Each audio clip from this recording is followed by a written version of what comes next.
The importance of maintenance for heavy construction equipment. Part 6. Checklists will assist your employees in determining what to evaluate and when. Workers will be less likely to forget to review the system's important components if they use a checklist. Regardless of their level of experience, all maintenance employees should use checklists to guarantee that they inspect, clean, and repair your heavy equipment according to the proper protocols. How can heavy equipment preventative maintenance be incorporated? You don't need to make major adjustments to your service style if your organization relies on reactive maintenance.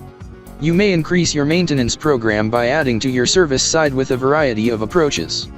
The more of these ways you employ, the more efficiently your equipment will operate. Invest in the necessary equipment, regardless of the type of work your company conducts. Make sure you have the right tools for the job. Don't save money by purchasing a smaller piece of equipment. It will wear out prematurely, costing you more money in the long run. Choose construction equipment that is appropriate for the project.